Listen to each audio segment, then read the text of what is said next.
दोस्तों आज के क्लास में हम सभी लोग पढ़ेंगे क्लास 12 का बायोलॉजी पढ़ेंगे जिसमें चैप्टर आपका 3 होगा। बता दें ये एनसीईआरटी हम लोग पढ़ रहे हैं जिससे आपके बोर्ड एग्जाम में प्रश्न पूछे जाते हैं। ऑब्जेक्टिव ओनली अभी के क्लास में हम लोग पढ़ेंगे। सब्जेक्टिव के लिए आप लोग कमेंट कीजिएगा ये वीडियो देखने के बाद।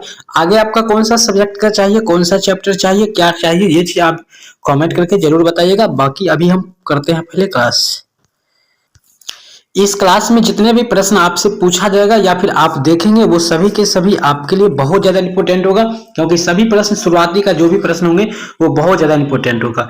तो पहला सवाल जो आपके सामने है वो है कि सर्टोली कोशिकाएं पाई जाती है, कहाँ पाई जाती है? तो सर्टोली कोशिकाएं जो होती है ये विल्सन में पाए जाते हैं, ये पुरुष के विल्सन में पाए जाते हैं। ऑप्शन आपका ए हो जाएगा बिल्कुल सही। दूसरा है शुक्र जनन नालिका में पाए जाने वाले पोषक कोशिकाओं को क्या कहते हैं? शुक्र जनन नालिकाएं जो होती है उसमें पोषक कोशिकाएं को क्या कहते हैं? तो दो का आंसर सी हो जाएगा, लीडिंग कोशिकाएं कहते हैं। बहुत ज्यादा इंपॉर्टेंट है, वीवीआई सवाल है। शुरू का जितने भी प्रश्न हम लोग पढ़ेंगे लगभग 20 तक सभी के सभी महत्वपूर्ण होगा। बाकी आगे 3 नंबर है प्राइमरी स्पर्मेटोसाइट से बनने वाले शुक्राणुओं की संख्या कितनी है? प्राइमरी स्पर्मेटोसाइट से बनने वाली शुक्राणुओं की संख्या कितनी है? तो ये होगा आपका 4, 4 शुक्राणु बनते हैं। आगे आपका 4 है द्विगुणित है, इसमें 4 ऑप्शन है जिसमें से द्विगुणित कौन है? द्विगुणित कहने का मतलब है 2n के रूप में कौन है? तो यहाँ पे युग्मनज है, ये 2n के रूप में। ये बहुत ज्यादा इंपॉर्टेंट है, काफी बार प्रश्न पूछा गया है, आपको याद रखना चाहिए। क्लास 10th के लिए भी ये इंपॉर्टेंट है। 5 नंबर सवाल है किस हार्मोन द्वारा अंडोत्सर्ग नियंत्रित होता है? 5 का आंसर हो जाएगा सी, एडीएच हार्मोन के द्वारा। ऑप्शन आपका सी।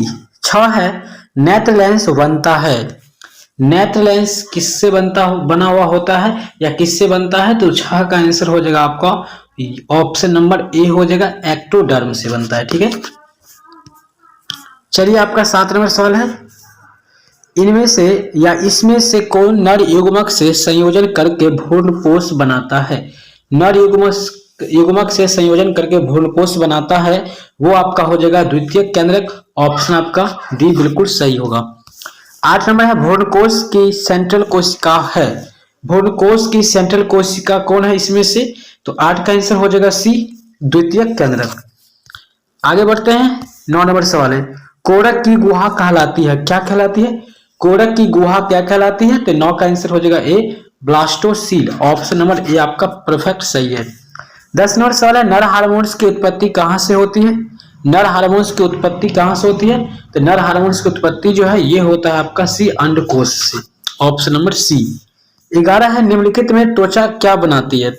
निम्नलिखित में त्वचा क्या बनाती है? तो 11 का ए होगा, एक्टोडर्म से बनाती है। ऑप्शन आपका सी हो जाएगा, सॉरी ए हो जाएगा।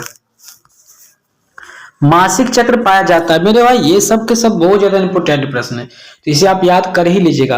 तो 12 का आंसर होगा बी होगा, प्राइमेट मादा में मासिक चक्र जो पाया जाता है, प्राइमेट जितने भी मादा होते हैं या प्राइमेट स्तनधारी जो भी होते हैं उन सभी में पाए जाते हैं। ऑप्शन आपका बी बिल्कुल रूप से सही है। 13 है निम्नलिखित में कोई एक पुरुष में पाया जाता है, इसमें से कोई एक जो पुरुष में पाया जाता है, ये महिला में पाए जाते हैं, ये भी महिला में पाए जाते हैं। लिवियो मेजोरा, ये थोड़ा डाउट वाला बात है ना, तो लिवो मेजोरा ये भी महिला में। कॉपर ग्रंथि जब पुरुष में पाया जाता है। ऑप्शन आपका डी सही हो जाएगा। 14 प्रत्येक मासिक चक्र के दौरान अंडोत्सर्जन होता है, 2 अंडाणु का होता है या 1 अंडाणु का? 2 से अधिक अंडाणु का या अंडाणुओं का उत्सर्जन नहीं होता? बहुत ही अच्छा क्वेश्चन है। अगर प्रत्येक महीना जब मासिक चक्र होता है, मेंस्ट्रुअल साइकिल जब होता है, तो उसमें कितने अंडा निकलता है? याद रखिएगा 1 अंडा, केवल 1 अंडा निकलती है एक बार में। ठीक है, ऑप्शन आपका बी हो जाएगा। 15 है विकास के द्रव्यमान स्पर्मेटोजोआ कोशिकाओं द्वारा पोषण प्राप्त होता है कौन सा? चलिए यहाँ पे 15 का आंसर बताइएगा। 15 का है ए, सर्टोनी कोशिकाओं द्वारा उन्हें पोषण प्रदान होता है। ऑप्शन आपका ए सही हो जाएगा। 16 है प्रोस्टेट ग्रंथि उपस्थित होती है मूत्र मार्ग के चारों ओर। प्रोस्टेट ग्रंथि जो होता है, मूत्र मार्ग यहाँ पे निकलता है, उसके चारों ओर जो होता है वो होता है आपका प्रोस्टेट ग्रंथि होता है। आपका ऑप्शन डी। भ्रूण की 16 कोशिकीय अवस्था क्या कहलाती है? भ्रूण की 16 कोशिकीय अवस्था को हम लोग क्या कहते हैं? उसे मोरूला कहते हैं। ऑप्शन आपका ए, बहुत ही बढ़िया क्वेश्चन है। 18 है युग्मकों में गुणसूत्र की कितनी संख्या होती है? युग्मक की बात हो रहा है तो इसमें हो जाएगा एन के रूप में रहता है, तो युग्मक में गुणसूत्रों की संख्या आपका 23 जोड़ा हो जाएगा, अर्थात 46 हो जाता है। 23 गुना 46 होता है और यहाँ पे जोड़ा होता है एन के रूप में होता है ये, ठीक है। 19 है, स्त्रियों में द्वितीयक लैंगिक लक्षणों का नियंत्रण होता है किसके द्वारा? स्त्रियों में द्वितीयक लैंगिक लक्षणों का नियंत्रण किसके द्वारा होता है? 19 का बी ऑप्शन मारिएगा, एस्ट्रोजन द्वारा। आगे बढ़ेंगे हम लोग, चलेंगे 20 नंबर सवाल की ओर। स्तनधारियों में विषम उदर गुहा के बाहर विषम कोष पाए जाते हैं, इसमें से कौन सा ऑप्शन सही होगा? तो यहाँ पे हो जाएगा बी, शुक्र जनन के लिए होता है उपस्थित, ऑप्शन आपका बी सही है। 21 नंबर सवाल है, मासिक चक्र के द्रव्यमान किस दिन अंडोत्सर्जन होता है? मासिक चक्र जब चलता है तो किस दिन अंडा निकलता है बाहर? तो ये जो है मासिक चक्र जब होता है तो उसमें आपका 14वें से 15वें दिन जो है मतलब अंडा निकलता है, ऑप्शन आपका डी हो जाएगा सही, ठीक है। 22 जनन कोशिकाएं शुक्राणु उत्पन्न करती है, जनन कोशिका शुक्राणु उत्पन्न करती है शुक्र जनन द्वारा, स्पर्मेटोटिड्स द्वारा, स्पर्मेशन द्वारा, इनमें से कोई नहीं, स्पर्मिएशन द्वारा। तो 22 का आंसर हो जाएगा शुक्र जनन द्वारा करते हैं स्पर्म का निर्माण, ऑप्शन ए आपका सही होगा।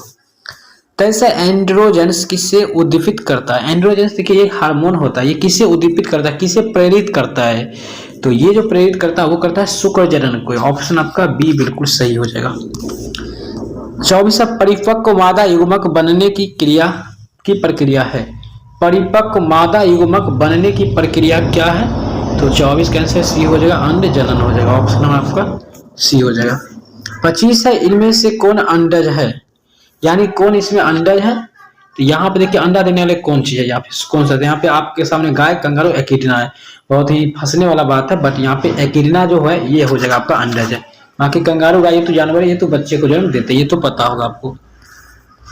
26 मनुष्य में शुक्र नालिका यानी वास डिफरेंस किससे निकलता है? ये कॉर्डल इपिडाइडाइमिस से निकलता है, ठीक है, इपिडाइडाइमिस से निकलता है, जिसको हिंदी में कहते हैं अर्धिवीर्षण कहते हैं, अधिवीर्षण, ऑप्शन ए हो जाएगा सही। मनुष्य में शुक्राणु का संग्रहण एवं पोषण किसमें होता है?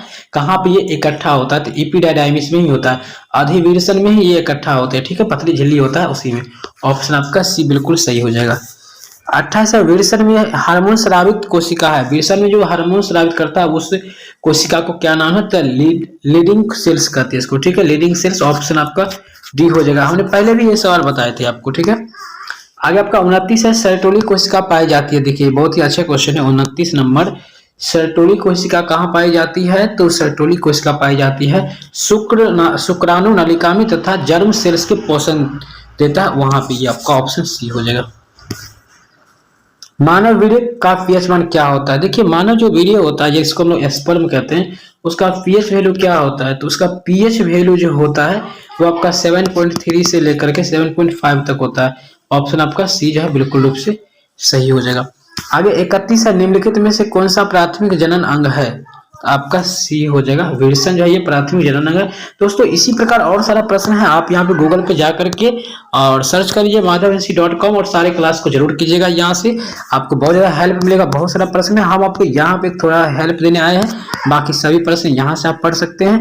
विशेष आगे कौन सा क्लास चाहिए आपको, सब्जेक्टिव का चाहिए, पीडीएफ का चाहिए या फिर फेस का चाहिए, यानी बोर्ड पर आके पढ़ाऊं वो वाला चाहिए, तो आप हमें कमेंट करके अपनी राय जरूर बताइएगा। साथ ही इस वीडियो को फीडबैक के लिए आप क्या लिखते हैं कमेंट बॉक्स में, यह हमें आपका इंतजार रहेगा कमेंट का कि आप क्या बताते हैं इस वीडियो को देखने के बाद, हमें क्या मोटिवेट के तौर पर लिखते हैं। बाकी अगले वीडियो में मिलते हैं, तब तक के लिए।